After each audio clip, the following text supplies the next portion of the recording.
Measurement ঠিক রেখে soft এবং কি দুটি ডিম দিয়ে চুলায় কিভাবে এরকম একটি কেক তৈরি করা যায় সেটা আপনাদের সাথে শেয়ার করব। হ্যালো ভিউয়ার্স, আসসালামু আলাইকুম, welcome back to my another video of versatile Rumi. আশা করি আল্লাহর রহমতে সবাই ভালো আছেন। কেক বানানো শিখে গেলে শুধু কেকই বানাতে মন চাবে। আমার তো শুধু বারবার কেক বানাতে মন চায় এবং কি ব্রেকফাস্টেও কিন্তু কেক খেতে বেশ ভালো লাগে। তো চলে যাচ্ছি মূল রেসিপিতে। এখানে নিয়ে নিচ্ছি হাফ কাপ পরিমাণের মতো ময়দা, কিছুটা কম নিয়েছি, আর 2 টেবিল চামচ পরিমাণের মতো মিল্ক পাউডার, আর হাফ চা চামচের মতো বেকিং পাউডার, আর 1 চিমটি পরিমাণের মতো লবণ, আর বেকিং সোডা নিয়ে নিচ্ছি তার থেকে কিছুটা কম, কোয়ার্টার চামচ আর কি নিয়েছি। এরপরে এগুলো অনেকবার চেলে নিতে হবে। আমি অফ ক্যামেরায় প্রায় 3 থেকে 4 বার চেলে নিয়েছি।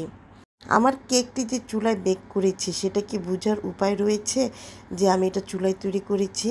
আর দেখতে খুব দারুণ একটা কালার এসেছে। এরপরে যা করছি, আমি 2টি ডিম নিয়ে নিচ্ছি, কুসুমটা আলাদা করে নিচ্ছি, আর অবশ্যই যাতে ঠান্ডা না থাকে, মানে ফ্রিজিং করা যেন না থাকে। এরপর আমি বিট করে নিচ্ছি। ফ্রিজে ডিম থাকলে প্রায় আধা ঘন্টা মিনিমাম বাইরে রেখে তারপরে আপনার এই কাজটা করতে হবে। তারপরে ডিমটা আমি বিট করে নিচ্ছি, হোয়াইট কালারটা, সাদা অংশটা। এরপরে 1/3 কাপ পরিমাণের মতো চিনি নিয়ে নিচ্ছি। এটা চিনি, আর চিনিটা কিন্তু 3বারে আমি দিয়ে দিচ্ছি যাতে ডিসলভড হয়ে যায়, সেদিকে খেয়াল রেখেই কিন্তু আমাকে বিট করে নিতে হবে। চিনি দেওয়ার পরে এইরকম বিট করতে করতে যখন এমন একটি পর্যায়ে এসে পড়বে, তখন আমি 2টি কুসুম দিয়ে দিচ্ছি যেটা সেপারেট করে রেখেছিলাম। এরপরে আবার বিট করে নিচ্ছি, প্রায় 3 থেকে 4 মিনিটের মতো বিট করে নিব। এরপরে দিয়ে দিচ্ছি 2 টেবিল চামচ পরিমাণের মতো তেল। তেলটা আমি বেশি দিব না, যেহেতু এটা স্পঞ্জি একটা কেক। এরপরে হাফ চা চামচের মতো ভ্যানিলা এসেন্স দিয়ে দিচ্ছি। এরপরে আমি কিন্তু আর বেশিক্ষণ বিট করব না, তাহলে কিন্তু আমার যে ফোমিংটা ডিমের এটা কিন্তু নষ্ট হয়ে যাবে।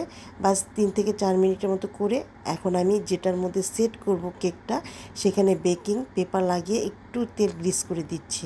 আর যে ময়দা চেলে রেখেছিলাম সেই শুকনো উপকরণগুলো ধাপে ধাপে দিয়ে দিব, একবারে কিন্তু দিতে যাব না, তাহলে কিন্তু এটা লাম্পস রয়ে যাবে। এরপরে দেখা যাচ্ছে যে আমার বেটারটার মধ্যে একটু ঘনত্ব এসে পড়েছে, সেজন্য আমি 2 ছিপি মানে 2 ঢাকনা পানি দিয়ে দিচ্ছি, বেশি দেব না। এরপরে দেখুন এর কনসিস্টেন্সি এরকম হয়েছে। এখন যেটা বেক পেপার রেখে দিয়েছিলাম যে পাত্রটির মধ্যে, ওইটা এখন এভাবে করে নিচ্ছে, আর এভাবে ট্যাপ ট্যাপ করার পরে স্টিক দিয়ে এইভাবে করে নিচ্ছি। এখন আমি বেক করে নিচ্ছি প্রায় 45 মিনিটের মতো। আমি বেক করার পরে আমার কেকটি এমন একটি পর্যায়ে এসেছে, আর সামান্য ঠান্ডা করার পরে আমি এখন সেপারেট করে নিচ্ছি। কেকের মধ্যে যে একটা কালার এসেছে সেটা দেখতে কিন্তু অসাধারণ হয়েছে, খেতেও কিন্তু দারুণ। আর এখন বেকিং পেপারটা সরিয়ে নিচ্ছি আর দেখিয়ে দিচ্ছি কতটা সফট হয়েছে।